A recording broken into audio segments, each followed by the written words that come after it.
Okay, let's see. I'm loving the mixture of this group right here. All right, everyone, welcome. We're seeing a few attendees join. So welcome everyone to our webinar on social media culture. So we have a few panelists here for you guys. I'm so excited that we're able to bring this out for you guys. So I am Noemi Uriostege. I am a program specialist for Hope Collaborative. We are the Child Abuse Prevention Council for Riverside County. So we focus on bringing a lot of awareness of what child abuse is, to our community. So we do that through our various educational workshops. So something like what we're offering today. We also do various awareness campaigns throughout the year, specifically in April. April is Child Abuse Awareness Month. So we do a lot of awareness campaigns during that month. So if you guys are interested also in joining us for any of those campaigns, you guys can also feel free to follow us on hopecollaborative.org. Um, and also just for some housekeeping for the chat, if you guys are looking to participate in the chat, we do want to encourage you guys to participate in the chat. So if you guys can also make sure to include all panelists and attendees, so that you guys can also see each other's comments on there as well. So just please make sure to include all panelists and attendees, unless if you guys do want to share something that's more personable and you guys would like to send it to one of us directly, then that's also an option for you guys. But just so that you guys can also see other people's comments, please make sure to include all panelists and attendees. So now, without further ado, I'd like to introduce our panelists for today. So today we have Ernesto Segismundo. He is a licensed marriage and family therapist with CAV Family Therapy. Then we also have some of his colleagues here. We have Jack Pearson and Deangela Smith. And then also we have Jeremy Stevens with RC SELPA and Cassandra Apple with Temecula Valley Unified School District. All right, so without further ado, Ernesto, take it away. Thank you so much. Okay, I'm really excited. But did you guys notice like Jeremy waving like that? Like he followed after waving me? That's how we are now in the world of virtual, right? We have that's what we're doing. We're waving at each other. So, hi everybody. My name is Ernesto. I'm a licensed marriage and family therapist. I am the owner of CAV Family Therapy, and I have been on social media for a long, long time, and I've worked with many types of people and populations, but I really did start off my career working with the adolescents and teen population. I worked in group home settings. I was a group home manager. I worked for the probation department. So I saw a lot of behavioral issues during that time. But fast forward to today, I'm seeing a lot more of the social media dynamics of what's going on with the teens' mental health. And I brought two of my best clinicians at CAB Family Therapy, Deangela Smith and Jack. They're actually the experts of teens these days. Jack is a gamer, and I'm going to have him introduce himself to you in a few seconds here. Deangela is our multicultural psychoeducation analyst and also our consultant, but she works with specifically teens and their parents. She also have kids of her own, actually grown kids. Adults. I stand corrected. Yeah. So they will be in the chat section. They will be a resource for you. And I've also connected their information so you can get a hold of them if you need some counseling support. First of all, Jeremy, Naomi, I want to thank you for inviting me to talk about this very, very, this is an issue that we need to tackle as a community. So thank you again for letting me do this. Okay, so before we move on, Jack, quickly, go ahead and introduce yourself to everyone. Yeah, hi, I'm Jack. Like Ernesto said, I'm a marriage and family therapist with him at CAV Family Therapy. I do a lot of work with kids and families, especially with video games. I integrate video games in my therapy, not all the time, but often. whether that's individual, me and the kid connecting, Mhm. especially with things as remote as they are, instead of just staring into a camera, right? We can build things together, we can be on the same team. And then also, I'm working on a Minecraft group therapy I plan on launching in April for like a 6 week course or so, using Minecraft to, explore feelings, to do teamwork and stuff as a group with young kids. Thank you, Jack. Deangela. Hi, thank you, Ernesto. Hi, everyone. My name is Deangela Smith. I'm an associate marriage family therapist at CAD Family. I also am a multicultural community care specialist. I love to talk about culture. I also bring that into the therapy room with my clients, with my adolescents clients that are curious about identity. Identity has been a topic lately. So, with parents and their children, we do a lot of work on identifying self identity and culture. So, that's my expertise. Thank you, Deangela.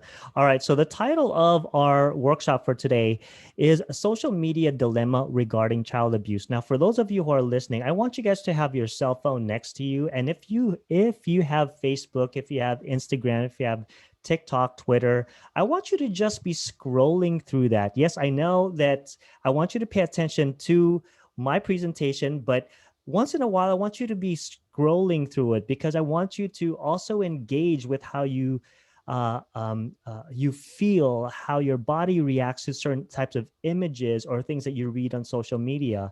And I want you to also put your mind um, uh, the way that your kids and your teens may feel when they see those images. Okay. So I'm going to talk a little bit about our direction for our webinar today. Okay. So here are some of the objectives.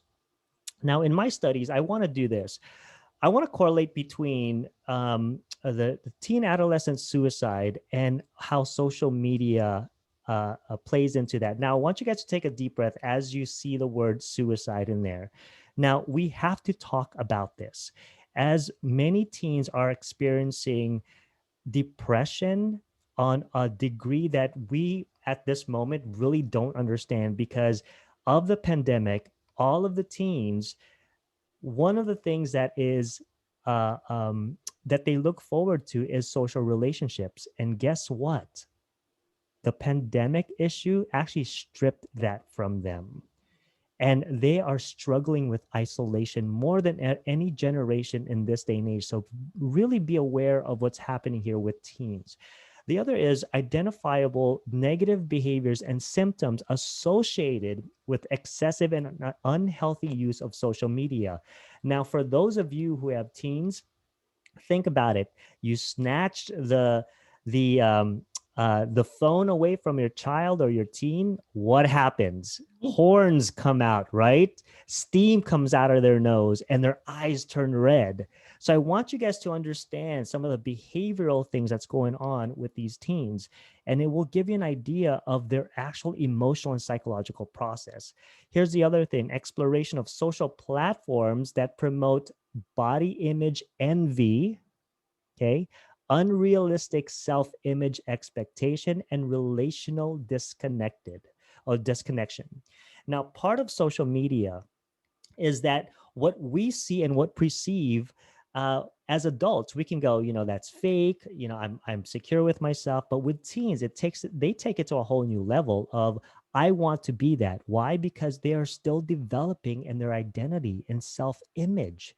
So we have to educate our kids as much as possible, provide a safe space for them to actually talk about some of these things. Okay. The other is connecting social media, cyberbullying, and child abuse. Okay, this is going to be different because this is not being talked about on any forums or social media forums. But I'm going to sell this idea that some images are actually pretty much abusive to kids and teens. The next is creating an emotional safety for teens and young adults. This is support for parents and caregivers.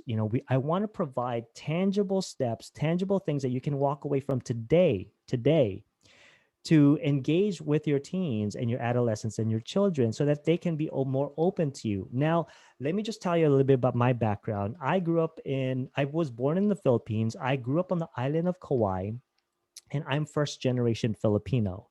And no matter how many times my parents tell me, talk to me. You know what Filipinos do when you tell them things that's going on with you? They freak out. And it looks like they're angry, but they're just scared. But as a kid, I'm like, I don't want to tell you any of these things because you freak out. And so I keep it to myself. That's just a cultural thing. And I think also that's a parent thing, right? So a lot of parents these days, one of the things that we try to teach them as clinicians is to manage your own anxiety. Some of the things that you're going to hear and see on the phones, in the phones of your kids will be enough to cause a panic attack.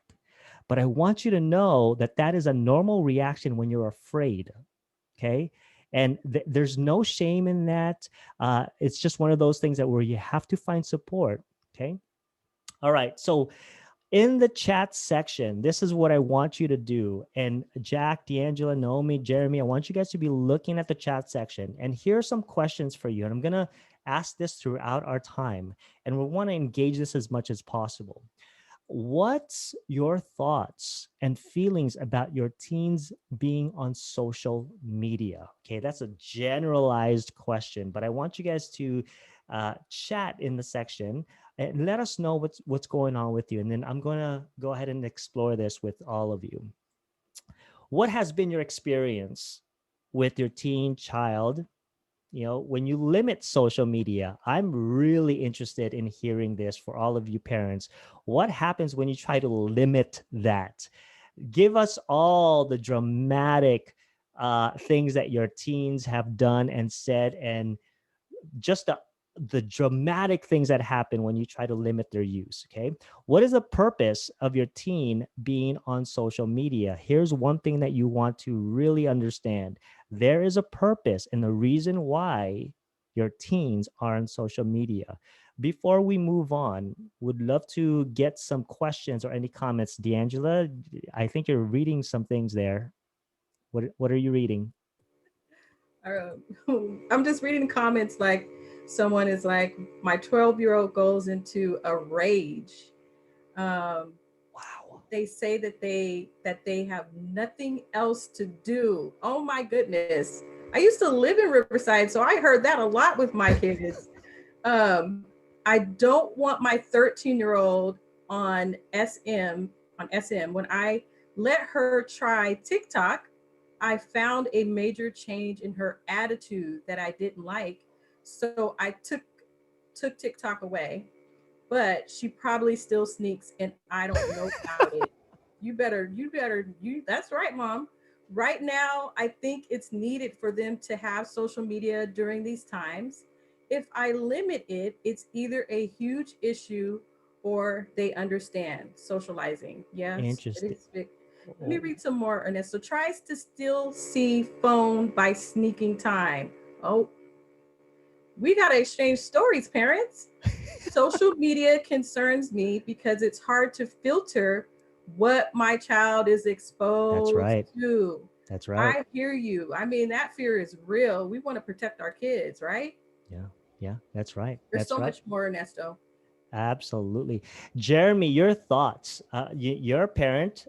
Tell us the ages of your kids. Well, yes, and thank you, Ernesto. And I'm so glad that the Hope Collaborative has got together to pull all this content together. On behalf of child abuse prevention and intervention, right? So, but yeah, my kids are 3 and 6 years old, and so they're just kind of starting out when it comes to tech time and things like that. So certainly, I'm paying attention to the American Medical Association's recommendations for tech time. That's one thing that I look at. But again, when it comes to adolescents, teenagers, we've noticed that there can be concerns related to cyberbullying that take place. There have been court cases that kind of outline some of the dangers and concerns there, for families. And so yeah, monitoring. I know from an educator's perspective, when it comes to, and I see some of my educators out there. Hello, fellow educators. I see you guys out there, but yeah, there's been an uptick in time online, right? With distance learning, with the hybrid model, with small group cohorts existing, in the school setting right now. But how do responsible parents kind of look at that balance between privacy and monitoring, right? That's one of those keys that I think a lot of people are facing right now. Yeah, absolutely. Jack, it seems like there's a lot of other comments. I'm seeing comments like they're exploding in that chat box. What are some of give me 2 interesting things that are coming up. I for me, the ones that pop out, some are saying like TikTok is toxic. I don't like TikTok, Snapchat even less. Right. And, what pops up for me is like, how do we use those tools? Can we use them for good? Because they are here to stay, which I think we'll get into eventually, right? Social media is here to stay. So how do we use that in a positive way? One other one that popped out to me is I follow my teen on TikTok. However, she may have an undercover account, but at least I know what's going on. And that just reminds me of a story. Back when I was in high school, I knew somebody that did that with their clothes. They'd get to school and change their clothes because their parents wouldn't let them dress a certain way. So, same world, different time. But how do we address it? And that's definitely why we're here today, right? To start talking about it. How do we communicate? How do we connect? So thank you guys all for everything you're talking about. Another one, my child has a phone controlled by their stepmom and dad. When I try and limit the time, she's angry and says it's her dad's phone and not mine. So that co-parenting, right? In today's world, how do we co-parent in having the same rules, same boundaries, especially when we don't get along with the person, maybe, and we have partial custody. That's a whole nother tricky bag as well. That's a whole nother webinar. I didn't really think about that. Whoever said that is brilliant, because how do you manage that conflict? Because a child, their natural response is to split parents. Now you've got 2 households that they can have within their power, right? All right, so I want to focus real quick on this. And the number 3 is really thought-provoking on so many levels, from a therapist who's saying there's a purpose, the reason why your teens are on social media, there's a reason for it. And I want you to be thinking about that as we go through our presentation here. Now, as any developing child, I do want to talk about the brain science in this. It's not just that they are on social media just to be on social media. There's actually a scientific explanation for it. And I want to just point out a few aspects of the brain. Now, if you look at this is pretty much a picture of different parts of the brain, and it shows you where the adults are when it's fully developed and where the teens are. So I want you to understand this from a perspective of, if you're trying to communicate to a child to say, put that phone away, you take the phone away, and they just get dramatic as if the world is going to end. That's brain science. Okay, that is brain science. That's part of their brain that is underdeveloped, that cannot process that information or what you just did to them. Okay, so here are some of the areas that I want you guys to be looking at. Prefrontal cortex. Okay, this area in adults fully developed. In teens, if this is underdeveloped, they're immature, they're prone to high risk behaviors. This is actually the area where, unfortunately, when a teen feels a lot of anxiety and they do some risky behaviors like cutting or running away or harming themselves, this area of the brain is actually underdeveloped. And if you notice, it's at the actual front of the brain right here. Now, there's an interesting part about this. When abuse happens, when physical abuse happens, unfortunately, this part of the brain is normally damaged. Why? Because you have the skull being hit. You have a lot of physical trauma going on in that area. And that's why a lot of teens, when they grow up as adults, they are unable to decrease their actual risky behaviors because of the brain damage in this area right here. You see this a lot in antisocial behavioral adults. You see this a lot in the jail system. It's because they have a history of brain trauma, most likely in the prefrontal cortex. This area right here of the brain is the area where you press the brakes. This is where you feel anxious. And if it's fully developed, it tells, okay, why don't you go ahead and take a deep breath or take a walk? This is the part of the brain that tells you what to do in response to your emotions. This is the area that we think logically about things. Okay. If this is underdeveloped or not fully recovered from any type of trauma, this is the area that is going to see behavioral risks. These are the areas that makes people, when you look at their behavior, you go, what is going on with that person? Okay. The amygdala. This is the emotional core. Okay. This is the impulse, fear, aggression area. This is where all of your pure emotions are stored and just go through. As adults, it relies less.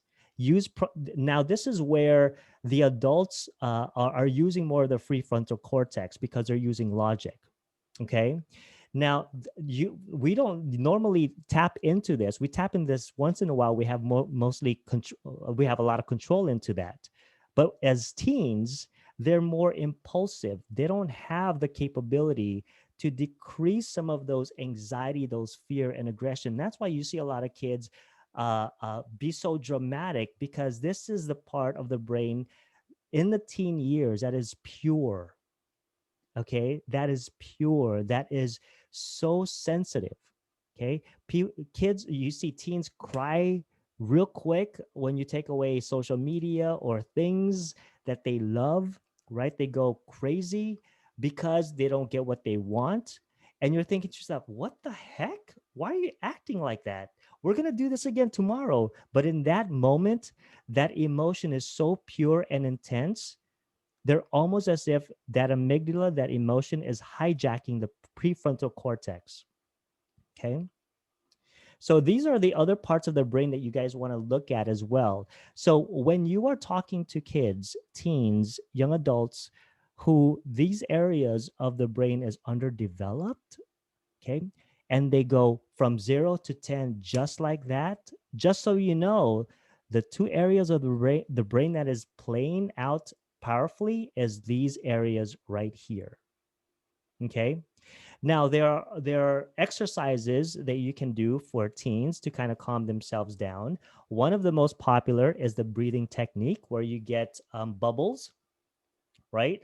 The more oxygen you get in the amygdala area, actually it decreases anxiety. So the best way to do this is you blow bubbles. Do you remember that, Deangela, where you what is it? Is it right? You could blow bubbles, but times is kind of hard and that stuff. So I like to do the imagery of smell the cookie, the fresh baked cookie. We imagine the fresh baked cookie, what it smells like. Oh, it smells Take it so all good. in. And then we blow out the candle. Oh, that's it. That's really good. That is really good. Yeah. Okay, so we'll use that as well too. Smelling the cookie, chocolate chip cookie, hold it in for about 4 seconds, and then let it out for 8 seconds. Blow out. Right? And So that is going to help calm the brain down a bit. And it also is a distraction because they're building the image of the cookie coming out of the oven or sitting on the counter, cooling off. So it brings them down a lot quicker. We don't have to mess with the bubbles. We don't have to go outside, but we could do something instantly, smell the cookie. I like that. Look, and Jeremy's smiling. You He loves cookies. You love cookies. It could be pie, it could be cake, whatever you like. But just like you build the image of what does a fresh baked cookie smell like when it comes out the oven. Like you really change the subject, and they're so hypnotized by what you're saying. So next thing you know, we do that, they forget what they're mad about for a minute. Right, and Deangela, you're right on track there, and I think it's what we're describing as mindfulness, obviously, and yes, I do like cookies, by the way, Ernesto. So thanks for pointing that out. But mindfulness exercises, it's essentially just a reset, right? Yes. When our stress levels are high, when our anxiety is high, having a moment, a mindful moment to reset, bring ourselves back down to baseline. Students, adults, parents, families, everybody can benefit from this, and so I think that's one of the keys. Ernesto, what you mentioned earlier in terms of behavior, right? So behavior can be very complex, right? In terms of understanding it. So on one end, we have the environment that may shape and determine behavior. On the other hand, we have biology and genetics. And I think everywhere in between, we can just call life. We can say that there could be a trauma, there could be a disability, a sudden onset of a disability. And so, I think for the parents out there, one of the things that I always regularly want to communicate is, know your children, know what reinforces them, right? So know what's going to help them kind of shift gears, maybe if they're experiencing withdrawal from, tech or from devices or from social media. That's the key. I think, how we reinforce our children goes a long way with shaping behavior. So, so yeah, and I do take my hat off to all the parents out there right now during this time of this pandemic. There's been a lot going on, a lot more time at home. Some parents, honestly, are just struggling with it. And then other parents, I talked with someone just the other day and they said, I've never been more involved in my son's education than over the last 9 months. And it's been great because I'm learning what they're learning. I'm seeing what they go through. So you've got both, some challenges, barriers, but also some success stories out there in terms of parents really focusing in on education, what their son, daughter, their student, their child is investing their time in. So yeah, absolutely. Thank you, Jeremy. So I want to segue into that, and I'm going to teach strategy number 1 here. Okay. I want you guys, parents, listen to this piece. Strategy number 1. First, before I move on into that, just as Jeremy said, I want to validate the fact that you are in a situation, you've been close to a year in a situation that was out of your control. Pause for a bit and validate that and empathize with that. Parents, we love you and we need you. We hope for you not to be reaching out to any counselors in the future. Okay, that's what we hope for. We want to validate that as much as possible. I want you guys to make comments, whatever's coming up for you in the chat section. Okay.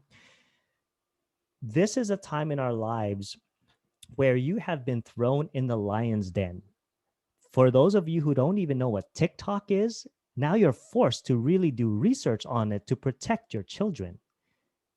Especially social media. Social media has been, the use of social media with kids these days has skyrocketed like we've never seen before. And so now, for those of you who don't know about social media, you're going back and go, what is this? What is this TikTok thing? What is this? And Jeremy is still in the MySpace era. I mean, come on, Thanks for pointing that out, Ernesto. And no, I'm not on. You can't find me on any social media. So except for the things I have for work, So yes, he actually considers texting as social media. So Ernesto, I have to get some. Can I talk Go to the ahead. parents really quick? I just want to say I'm totally like what you just said. Like, let's validate the parent space right now, because they are engulfed in school like they've never been before, and so we're handing tools for parents to do with their children. But I want to hand this special tool to you. It's not much, but lighting a candle throughout the day, off and on, while you're doing work or while you wake up in the morning, just like you might have your cup of coffee. It's just something about aroma. Having a candle going kind of like decreases the stress. So I just wanted to throw that out there. It's very helpful. I keep a candle lit throughout the day periodically. Yeah. And self-care for adults these days Yeah. are really falling. Yeah. And it's not being actually talked about. So we want to encourage you to do that as much as possible. So Yeah. okay, strategy number 1 here, okay? The 1-hour rule. Here you go. When you find something disturbing on social media that your kids are going through, okay? You actually let's say you picked up their phone and you actually went through something on their phone. They're going through certain sites, social media sites, and or they're engaging in some sort of a bullying or being bullied as well. 1-hour rule. Take a deep breath. Do not go into the room of your kids, storming in there and engaging with them. Why? Because your prefrontal cortex or your amygdala, your amygdala is hijacking your prefrontal cortex. Your anxiety and fear level is at the highest it is going to be at that moment. So what we want you to do, get into a habit of coming to your teens, okay, or children with low level anxiety or no anxiety. So the 1-hour rule is to give your amygdala time to calm itself so that the prefrontal cortex can actually be engaged. Okay, 1-hour rule. So step number 1, you see something that is anxiety provoking, your heart races, you start tensing in your muscles, your veins are popping out, and you have all of these narratives and words that you want to say to your teen. Okay, and your anxiety level is then increasing. You are turning red, you're turning purple, your hair is turning white. 1-hour rule. 1-hour rule. Okay. Back up, put the phone down, go garden, go do something for 1 hour until your amygdala calms itself.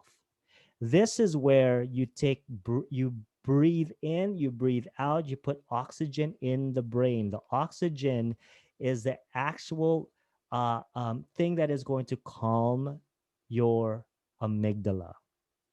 Okay. You want to engage the prefrontal cortex because you need to have a mature conversation using the right words and using the right tone, which is empathy, okay, to a child. And it's going to be very, very difficult. If you are one who is impulsive in nature, I grew up with a parent who was he had a temper. My dad had a temper. You never mess with my dad. He never touched us, never been aggressive, but ooh, you knew when his nostrils flared. You got to be careful. You don't mess with Filipino men. So, from that perspective, 1-hour rule, back up, do something else that would help you calm down, do gardening, wash the dishes, vacuum, clean something, and just notice all the narratives that go through your mind. Okay. Naomi, from your perspective, what are some of the things that maybe when parents are at their heightened of their anxiety, what are some of the narratives that may come up? And I want you guys to be writing some things in the chat section here. I want to see it. I think we all would get, if we come across a situation where, we found our child doing something maybe or going on maybe a certain social media that they weren't supposed to go through, of course that would, get us a little bit upset. So yeah, we might want to say certain things to our child. Let me see. I don't see anything in the chat yet. Nothing in the chat. So here are some of the things that may come up, okay? And here are some of the dynamics that come up when your amygdala is overfiring, okay? The bottom line is this. When your child does something outside of your value system that you think and you believe you taught them, you know what? Unconsciously, it's a reflection of your parenting. These are some of the narratives that come up. How dare you do that? I taught you to be a better person. Why are you bullying someone? Why are you posting pictures of yourself like that? Have I not taught you? Have I not taught you all the values to respect yourself and to respect others? So guess where the narrative is coming from. Is this part of you that is not only disrespected by that image that you saw, but now your parenting is questioned unconsciously by yourself. That is the most painful thing that a parent can go through, is that your parenting, that you failed as a parent, you failed your child. Okay. Yeah, so I do see it in the chat too that someone said, I take it personally when they make poor decisions, or I'm very guilty of showing my anxiety. Wow. Or Anything else? even, yeah, I mean, I've experienced this too with my adult children when I saw things on their social media or they were in conversations with people across the world. I had to, I felt like I judged myself as a parent. Like they should know better. Like they know that I would not be pleased with this. Even when I had to even take my child even to therapy. That's What right. kind of parent am I? Like I thought I raised them better, but they went through therapy and they're fine. Mm-hmm. They're great. So yeah, same. Get it. Yeah. Jack, any thoughts, any comments? I mean, it's such a range, right? Of both how do we act and also what do they do, right? Are they just talking to a stranger? Are they playing maybe a rated M game that we don't approve of?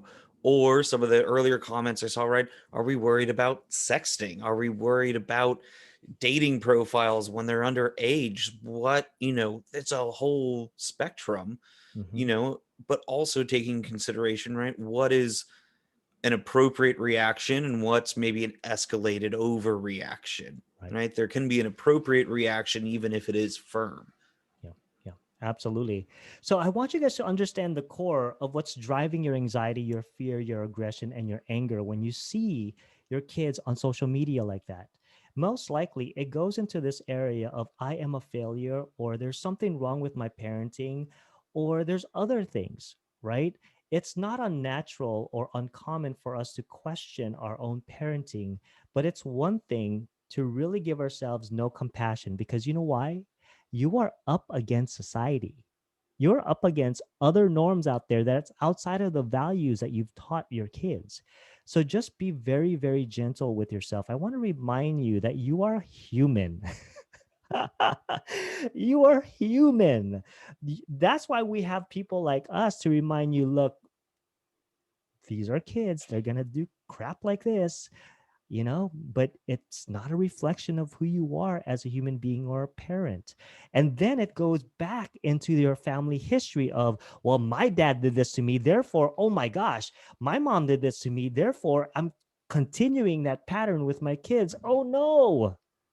You see where the amygdala now is overfiring and overtaking. Deangela, you got a comment. Yeah, I really wanted to address this comment because I can relate to this. So, talking to strangers and making friends with people they don't know scares me because of the associated dangers, including trafficking. And Mm-hmm. so, I've actually addressed this a few times with other parents. And so, what I want to say to you, you want to call find out what your resources are, your options are, so that if you do come across something that looks a little like this person might be trying to pull your child in, they have several phone numbers. While we're talking, I'm going to look up some, but they have several numbers where you can actually report these things too. So just like we used to leave emergency phone numbers on the refrigerator for like if there's an earthquake or anything like that, Mm-hmm. parents now have to come up with resources for themselves in their area of different numbers that can actually help them with this kind of thing. They do have a sex trafficking number that you can report things to. That's amazing. That would be great in the chat box. The other thing too, Jack, D'Angelo, I want you to put your website on there and phone number just so that people can reach out to you for further support. So I'm hoping that rule number 1 is helpful for you. 1 hour rule. Okay. 1 hour rule. Now, here's a picture I saw on social media, which is at this day and age, teens, this is what their brains look like. This is what their brains look like. Their cell phones is actually their brain. It's there. Naomi, your thoughts on this? What comes up for you? I guess just how much kids are involved with their phones on a daily basis, for sure. It's something that You wake up, you check your phone. Kids go to sleep checking their phone. So go to the bathroom, check your phone. So it's something that is on the it's in their brain. It's really like that. Like you Yeah, said it. imagine trying to snatch the phone away from them. They start brain hemorrhaging, right? They start losing their sense of logic. This picture right here is basically the generational piece of what's happening with teens and young adults. All right. And that's why it's really difficult to put boundaries. And boundaries is number one in helping teens develop in appropriate ways. So now we talked about some of the horrors of social media, but I want to say this, okay? No other time in history that the world got smaller because of social media, okay? This is the time when there's an opportunity on social media. So I don't want to point out that social media is all bad, because there's a lot of good things on it about it. So here are some of the things, and I want you guys to be looking at the chat section to discuss how these are becoming more positive. Number one, having a platform to showcase technological savvy and creativity. Okay, I'm gonna say TikTok. I know somebody said that TikTok is dangerous, and yes, I do agree with that on some level. However, if you look at TikTok and some of the creativity of TikTok and some of the people there, they're making stories within 15 to 60 seconds. And that takes a lot of creativity. And I know Deangela's son is a TikToker, and he has thousands of followers, millions of views. And it's just so phenomenal and funny. Now, the next thing is increase self-confidence by empowering introverts to express their ideas. Now, I want you guys to focus on this. For those of us who are extroverts, it's easy for us to be in crowds because we gain energy from social interaction. But for those who are in the introverted spectrum, it's a little bit more difficult for them. And social media provides a way where they can have a voice, when they can engage, when they can discuss. So there a lot of the really wise things that are being said on social media comes from, I would argue, introverts, because they're very internal thinkers, right? The next is the ability to create lifelong friends. I've met my colleagues on social media. I even the employees that I have, I found them on social media as well too, and they've become my friends. I've got colleagues from all over the world now that I can actually call friends, and sometimes we get on chat and we get closer together. Social media is such a powerful way to build community. Before I move on, Jack, give me 2 or 3 comments that's being said on social media in the chat section. There's some. We're mostly talking about the resources shared by Deangelo and Naomi, but also, there's one, you know, the struggle of going to the bathroom without the phone, right? We can't just sit there and be alone for a couple minutes on the toilet anymore, right? We don't need the Sudoku, and on the back of the toilet or whatever. How so that constant connection that we long for, that we strive for. Yeah, good. Any other comments on the positive approaches or positive things on social media, Deangela? Oh, absolutely. So again, like I was one of those parents that would just be like, get off the game, get off the phone, I mean, that was like the sentence of the day. But what my kids have taught me is to jump in with them. And so I've learned to jump in with them. I mean, they're adults now, but they still encourage me. I just downloaded TikTok like 2 weeks ago.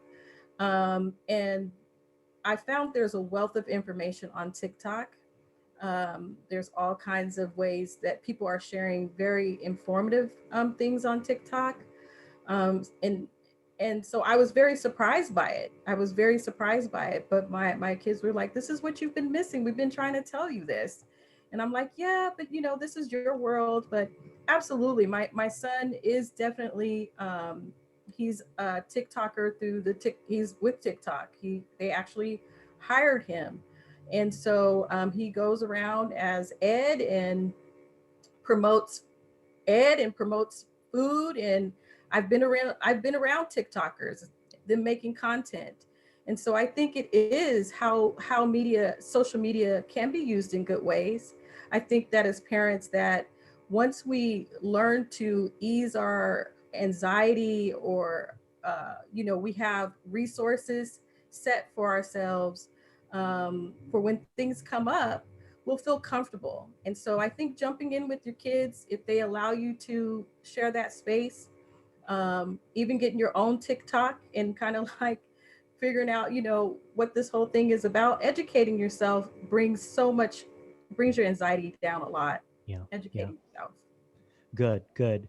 So here's the other thing. Number four, strengthening social awareness and empathy. This is one thing in this day and age. Now we are seeing social movements, we are seeing social awareness, and we're increasing empathy. People are posting things. Now there are the other spectrum where people are having arguments on social media, but on the other spectrum, we are now aware of cultural and social appropriateness. We're now facing racism in a way that we've never faced it before. We are now understanding other cultures. We are now developing empathy. We are struggling with this idea of understanding that racism is still here and we are going to be fighting it for a long time. And so on social media, we have all of these discussions, right? The next thing is virtual communities can help teens feel supported and connected. Jack, for instance, is creating one with teens where they can play and then they can talk about their feelings at the same time. What in the world? There are many, many aspects to social media that we can utilize. Now, when I first started counseling with the probation kids, I never sat in the room with them. You know what I did? I took them out to the park and we walked around at the park. Now, boys, teen boys, they don't talk when you sit in front of them in a counseling office because they feel like you're going to snitch on them. They feel like you're going to tell everything that they went through to their social worker and or their probation officer. And these walls are confining. So I take them out and I walk with them. And the more I walk with them, the more they talk and I engage with them. The more I know what's in their world and in their mind, the better I have an understanding. And then I increase my empathy for them. Okay. So engaging with them. And some parents have gone to even playing video games with their kids, right? Jack had a beautiful story of him and his mom at Starbucks, and someone came by and judged them, but he was actually engaging with his mom with a certain video game, right? On your phone. Yeah, so the story was, where I went to go visit my mom, and we go to a Starbucks. This is, when you could still sit around, and somebody makes a comment walking by, like, "Oh my gosh, here's this, kid visiting, his mom, and all he is sitting on his phone." Little did he know we were playing Scrabble with each other, right there at the same table, but just on our phone.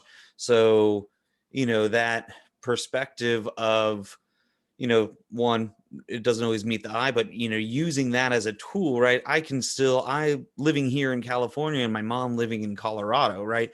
We can have an ongoing game of Scrabble and we can talk about it, right, when we're catching up and stuff like that. So using that as a tool.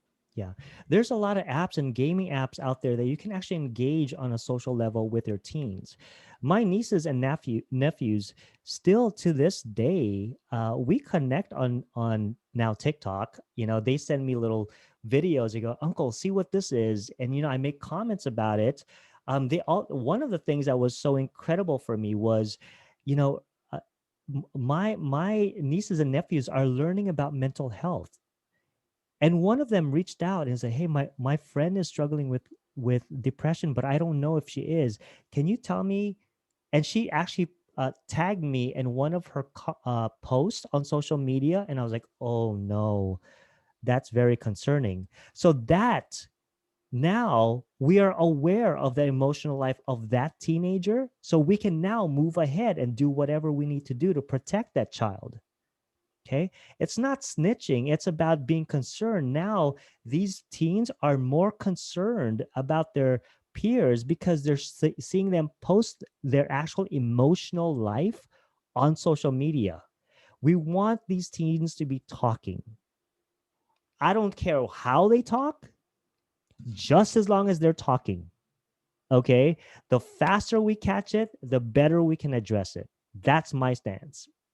The other thing is, when you look at the areas here, social media is used to combat bullying, body shaming, and more. Okay, there's the shamers and there's the people who combat that. So now you've got these teens who are fully aware of how mean people can get, and they're combating that on social media. That's powerful. We adults don't have to do anything. They're actually protecting each other. That's what social media is doing. Um, Again, I talked about social media and providing a sense of safety. Now, I'm going to take a turn here with our conversation. First of all, I want to check in. I want to check in with all of you. How are you all doing? I'm hoping that these resources and what I'm saying here is helpful for you, but I want to check in the comment. How are you? Where are you feeling the anxiety? Are you feeling anxiety? Are you feeling empowered? Is your stomach turning? Let me know what's happening for you at the moment. Okay. As I'm talking about this, I want you guys to interrupt me as you guys are talking. Okay. So here's a definition of abuse. Okay.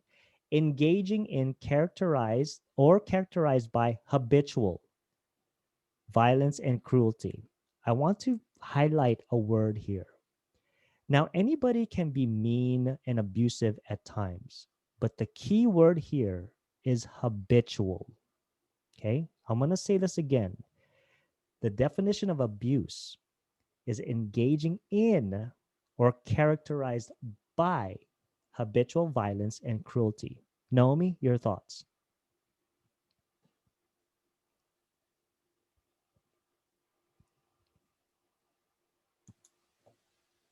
I'm sorry, what was it? Yeah, your thoughts. What comes up for you when you see this definition of abuse?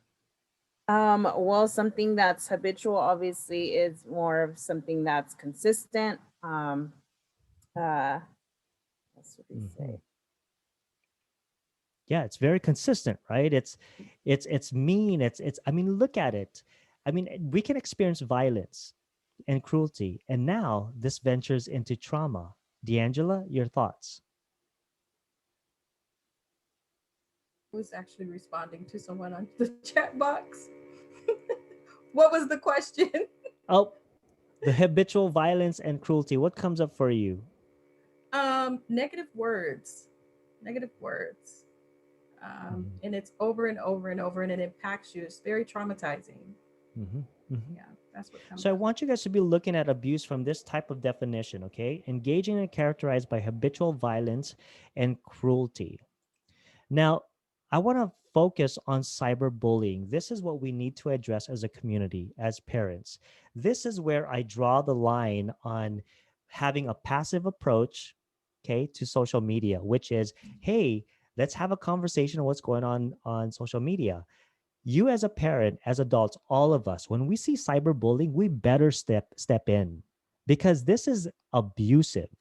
Okay. So again, there's a spectrum. Allow your child to explore and be creative on social media. But dang, when it comes to cyberbullying, you better have the community get on that real quick because one child, when they're cyberbullied, that is a risk for suicide. Remember, we talked about before, amygdala is overpowering, or an underdeveloped amygdala, which is the core of the emotions in the brain. When that's underdeveloped and they're being cyberbullied, okay, when they're being cyberbullied, that anxiety level just 100 times fold is overwhelming to a child or a teen.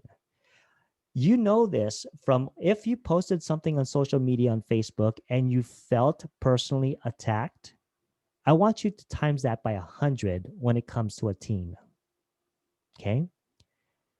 So all of us on some level have been shamed on social media, have been lectured on social media, or have been ganged up on social media. Okay. And if you see a consistent of that type of message on social media, we have to step in. This is where you as parent yank the internet connection from your house. And if the person is actually the one bullying the perpetrator, you make sure you address that head on. No passive, head on. You want to stop aggressive behaviors on social media to another child. Now, if you know that someone is the victim or the receiver of cyberbullying, right away get professional help. Right away recruit somebody. Get somebody on. Do not look at this as something, oh, okay, whatever. Don't do that. Okay. This is one of the reasons why the next epidemic, unfortunately, is depression and anxiety, followed by suicidal ideation and follow through with young adults and teens. The research right now is staggering, and it's not being talked about because all we're talking about is the pandemic and COVID. That's it, right? But suicide on a daily basis with adolescents is not being talked about, unfortunately. And I will show you some research. Actually, I'm going to email that to you, Naomi. Okay. Not to freak you out, but we need to be aware about some of these things. Okay. Deangela, your thoughts?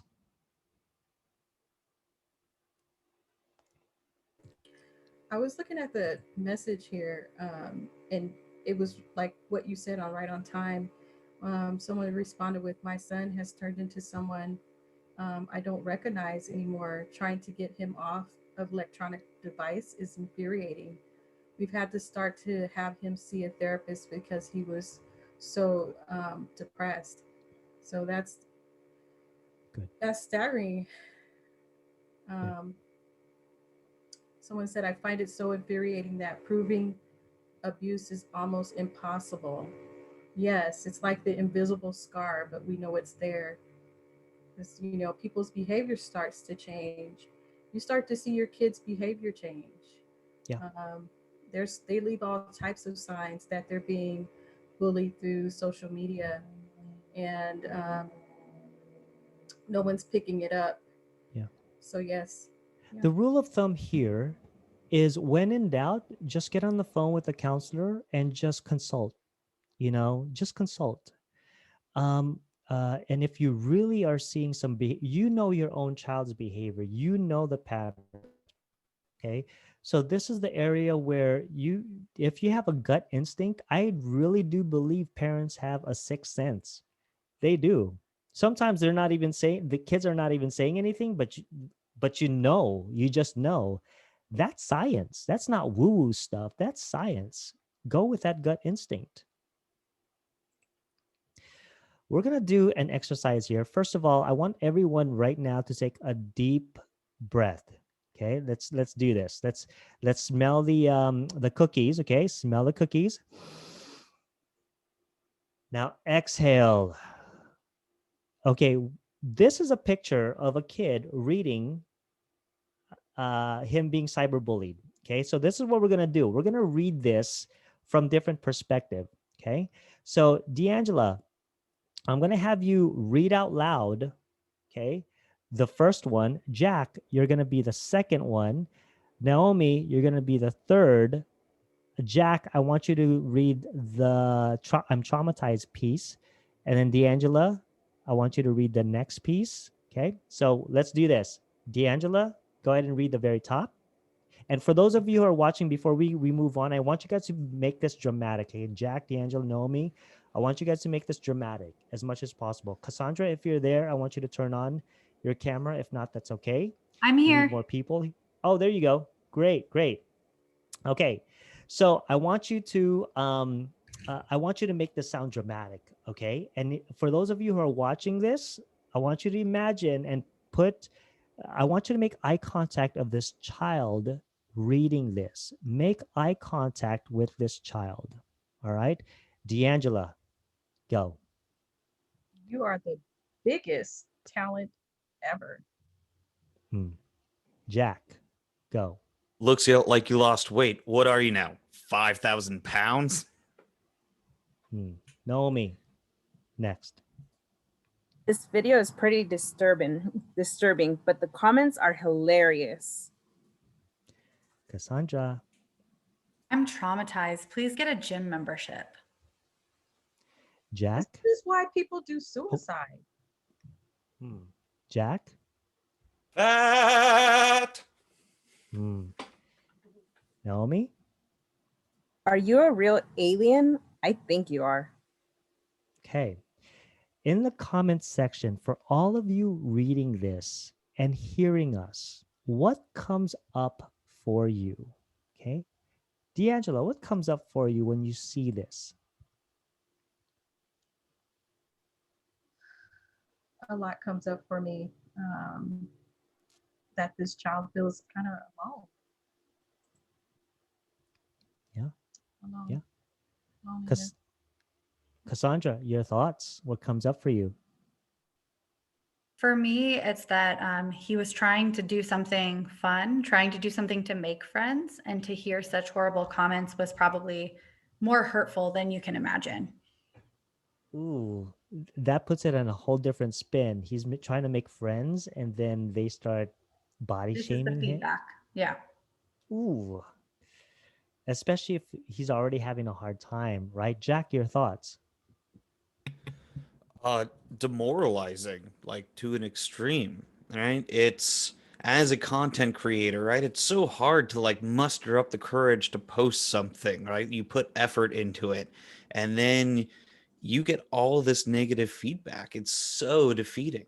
Mm-hmm. Absolutely. Absolutely. So in the chat section, I want you guys to be engaging with this because this is a very powerful image of a child being cyberbullied. And um, I'm trying to prove a point here that if you're feeling it physically, this child and your teen is also experiencing that's exact emotional and physical response. So when you're seeing cyberbully, just like this, you come across this on your social media profile, um, uh, just with a child, especially, just so you know that there is a traumatic response to this. Okay, it's trauma. This is child trauma, and it's abusive. It's connected to abuse. Again, if this child is experiencing this consistently, it's abuse. But if it's experienced one time, it's traumatic. Does this make sense? I'm hoping it makes sense to all of you because this is a very powerful thing that's happening with many teens these days. Are there any comment? D'Angelo, you were going to say something? Yeah, I was reading the comments here. Uh, right now, with the pandemic situation, it's very hard to find a therapist. Second one is he went from straight A's to F. Whoops. He went straight A's to F. Can't get him to go to school too. He only tells the therapist what he wants to. We can't be in the room. We've taken away electronics. He got worse. So we've been told don't take them away. Wow. All he does is sleeps. If he isn't on them, we have a curfew on them, and he breaks them. You can't force him to do something. What can you do if they don't listen or do as you ask? I put him on restriction, and doesn't do anything. I hear you on this. First, there's a lot of therapists that are doing the video conferencing platform. I'm doing video conferencing platform. Jack is doing video um, conferencing platform where we can see clients. Um, that's there's several therapists that are online. What I've been sharing with my parents is when it comes to making friends through the pandemic, we got to start learning how to pull from our support system, our family members, and asking our family members to go back to the old school, the US postal system, meaning that we can start going to get our kids like cards just to say, I'm thinking of you, fun little cards. Start sending these little people, these guys, these children, these adolescents, young people, start adopting your family members to start sending your children things in the mail. It causes a distraction. It shows that they're being supported, and then you go out with your adolescent child or your children to the stores, 99-cent store or wherever you shop at, and you make this a project of sending each other things through the mail so they can have a sense of connection, even if it's just cousins to cousins. So start using your support system there. That's good. That's good. Thank you. Okay, I'm going to move on here. We've got some time. Now, here are some of the dilemmas that I want you guys to be looking at. The underlining psychological and emotional reasons why they are on social media. Okay, seeking perfection. Okay, seeking perfection is the number one thing that's going on, especially in this day and age for teens. They're comparing themselves with their peers or the other celebrity that really looks the way that they want to look. They're comparing themselves over and over and over again. The third piece here is what I think is going on with these teens is that they crave connection. I'm going to repeat this again. They're craving connection. Now, one of the things that you might have to explore in your dynamic with your child early on is your connection. Who are you competing with as far as your child or your teen's connection? In the teenage years, their peers are the ones that they're going to. They're the ones that the most important for them at the moment. So in this area, this is where the catch-22 happens, right? In the pandemic, you're seeing a lot of your teens. Now, there's more disconnection than ever. Unfortunately, everyone's in the house, but at the same time, unfortunately, people are feeling disconnected. So teens at this age, they are looking to connect with people and they're not looking to adults to connect. It's other peers. So I'm wondering what would be the the the answer to this issue. You know, for me, my nieces and nephews reach out to me to have a conversation about things that's going on in their lives. They can't talk about, they don't want, it's not that they can't, they don't want to talk about it with their, with my cousins, right? With their moms and dads. They come to people like me. And I agree with Deangela. If there is an uncle or an aunt or an outside family member that they can reach out to, that's where it should start. Now, if you can't do that, obviously you want to recruit a therapist. Now, here's the other thing. I'm going to plug young clinicians as well too. Those who have that energy of youth. With all my other counterparts of therapists who are way older, it's nothing on you, okay? But this generation is looking to more of a peer-to-peer counseling. They're looking for someone who not only look like them but talks like them, right? From a natural perspective. You got Jack, who's an actual gamer, and Deangela, she just has that energy and that fire that kids just absolutely love. So these are some of the important piece of connecting. Who is your child or your teen going to connect with? That's why I think in the comment section, someone says it's so hard to find a therapist. And I think you are onto something because you're trying to find a therapist that is a great fit for your teen.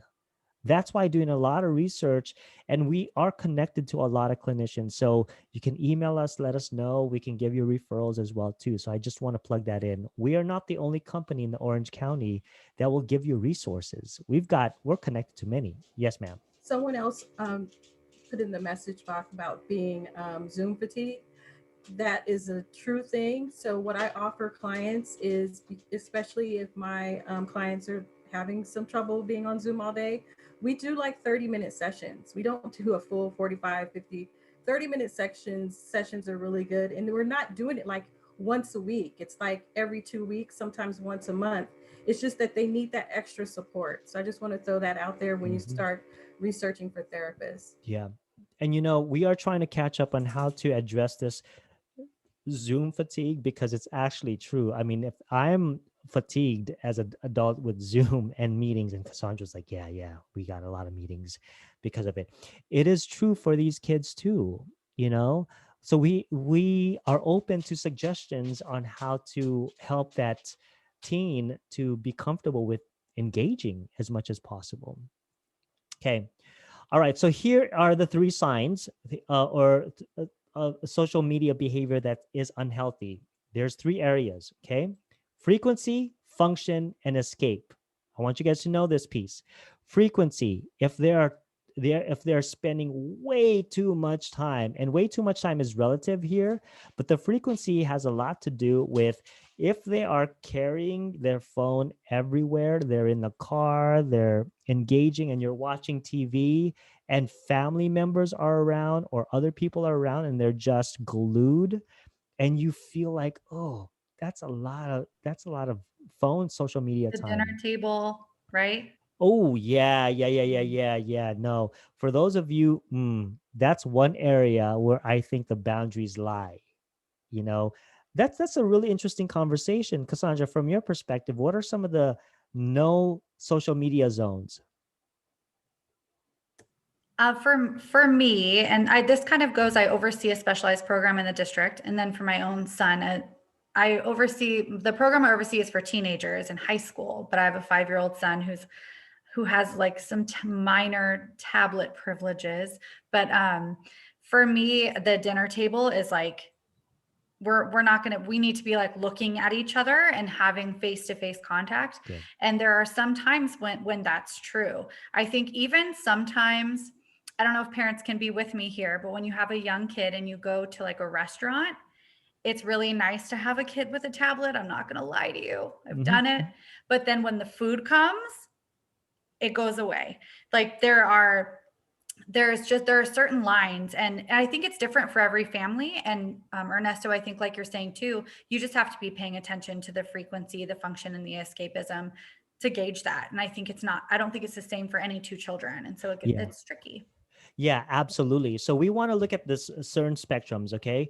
We've got the spectrum, like I said in the very beginning, here's the permissible acts of social media, but here are the boundaries. You as an adult, okay?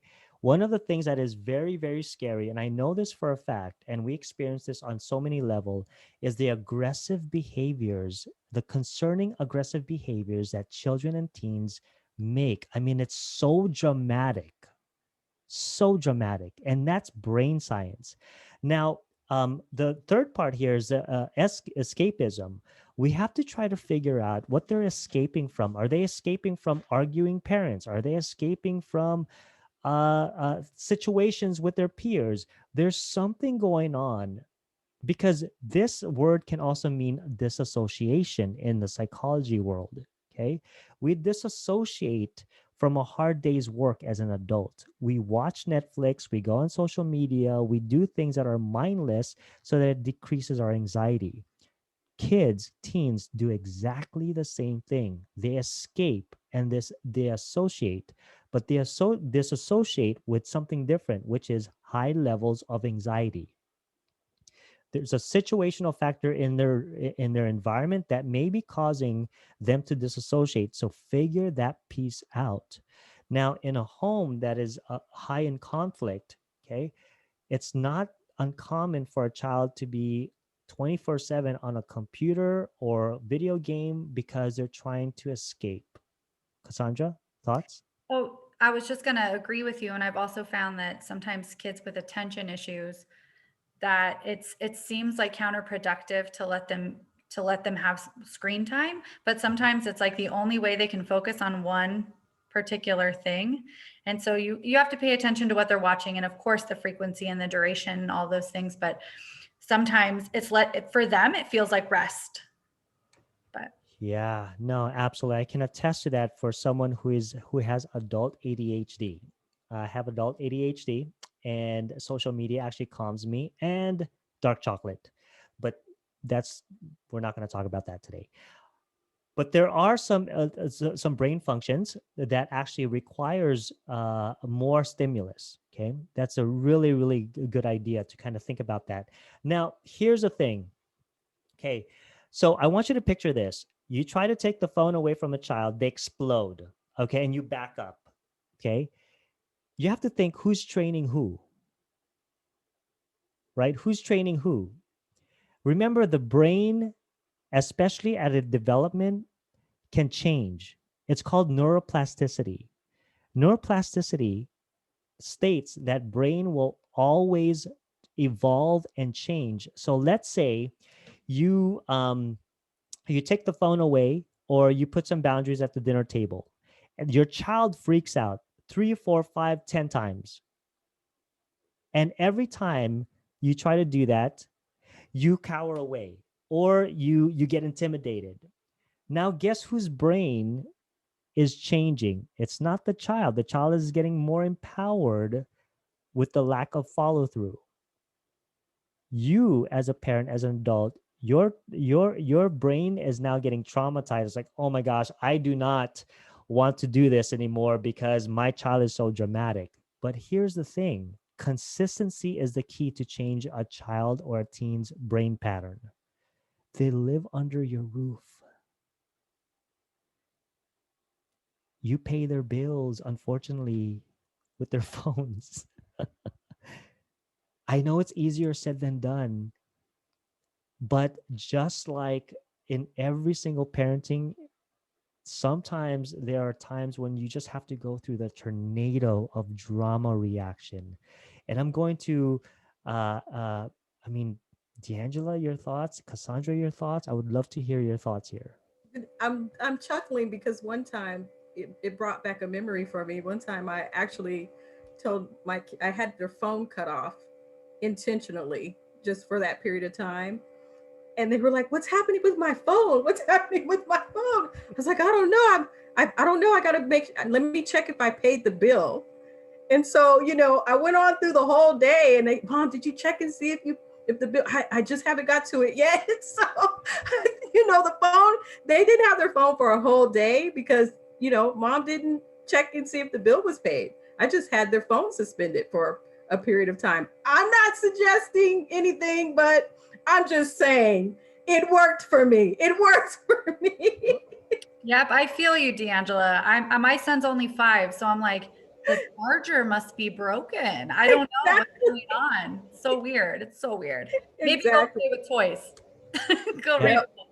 Yep. Yeah, Some things we got to learn that we kind of have control over as parents, that's right. right? And we need, again, I'm a resource person. I'm always trying to find out how I can manage myself, my emotions, but also manage the environment that I want, That's right? right. And so finding out, how can you manage your children being on the phone?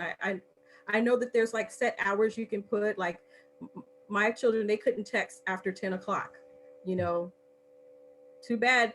They just couldn't text after 10 o'clock. That was a regulation that I had put on their phone. So we just got to really dig deep and find out what our phone carrier offers Yeah. so that we can help regulate that time on the phone. On the laptops, hey, you know what? We got to put the laptops away at a certain time of the day. Yeah. Just like the TV. You can't watch TV after midnight and things like that. Yeah. So it is putting your foot down. I want to say this to all you parents listening, and I want you guys to really focus on this real quick, okay? Is that in this day and age, unfortunately, parents are disempowered. I'm just going to say it out loud. You guys are disempowered, okay? You guys are shamed out of your empowerment. I'm going to tell you this right now. First generation Filipino who grew up on the island of Kauai, you have a lot of power than you think, okay? This is coming from a licensed clinician to I'm one of those professionals that will tell you, you as a parent have more power than you think. Okay. I know that there's a movement with a lot of clinicians and professionals that says, give the voice to the child, make sure they create this, this environment. Absolutely. I totally agree with that. Totally agree with that. But I'm going to get on my soapbox here. This is your child. You are the adult. You have more power than you think. You can call Sprint and go, hey, I want to know where my child has been on social media. I want to know the texting.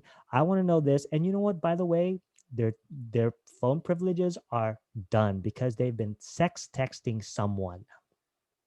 You can do that. If you need someone to give you permission, I will be that person for you. Yeah. I'm telling you, you've got more power than you think. If you need parent support, reach out to us. Okay, so all right, we've got 10 minutes here. So here's what educators and parents can do. Okay, evaluate, introduce, and replace. I actually learned this from Deangela a while ago, and Deangela may not remember this, but evaluate whether they are really in the area of unhealthy use of social media or their phones. Okay, when you take something away, okay, you must introduce another concept. Okay, either a relationship. You take something away, you can't just go, you got your phone privileges away because you've been on social media too long or gaming too long. Okay. And then they're flailing around. Okay. You got to somehow replace that with something.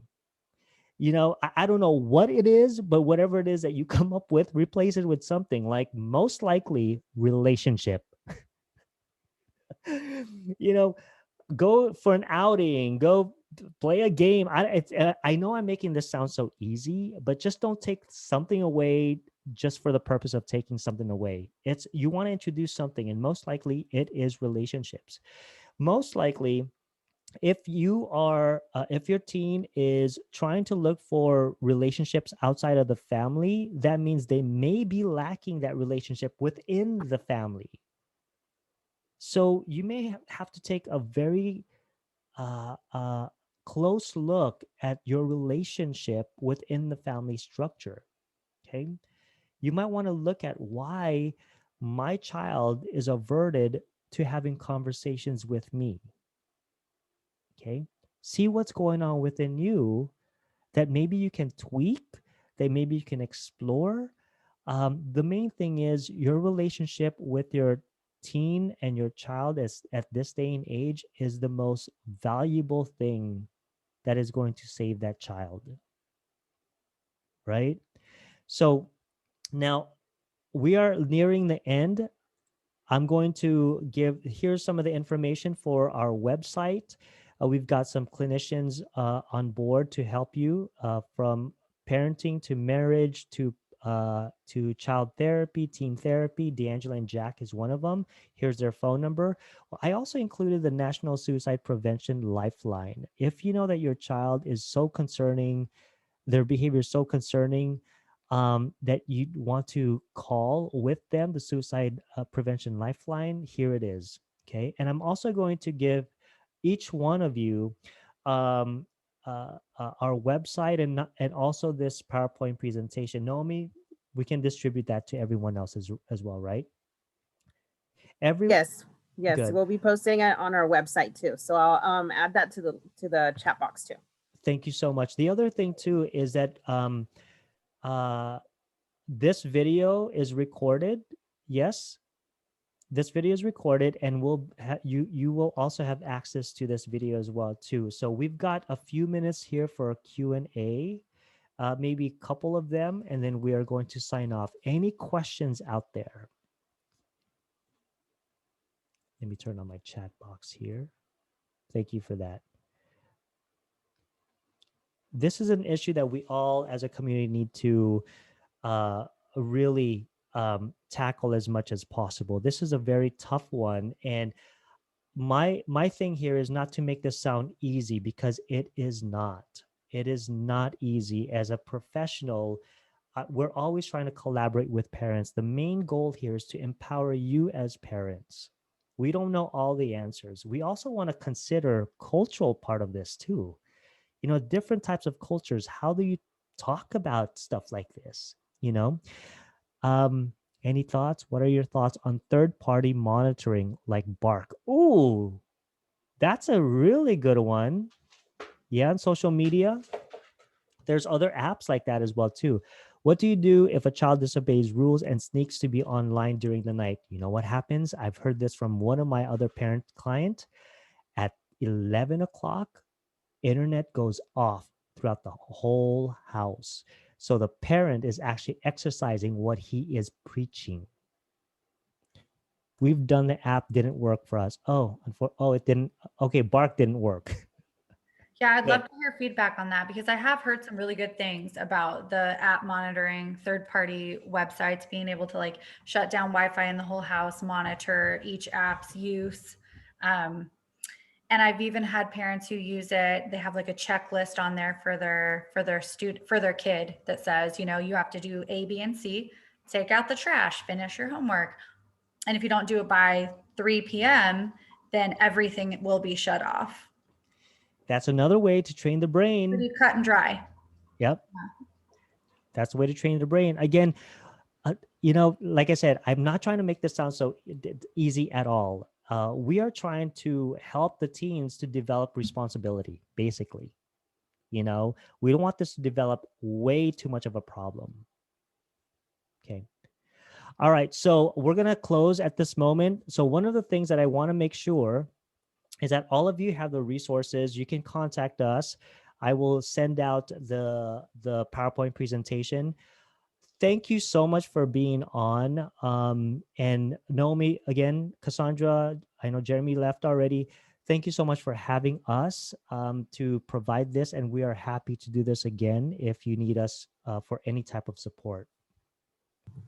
Thank you guys so much. You guys did an amazing job. So I want to thank you guys so much for bringing this information out to our families. And I want to thank you guys all for participating also and being a part of this webinar. If you guys are interested in also being a part of other webinars, I posted the links for our different social media platforms. So make sure to follow us. And we also share different resources on there for you guys.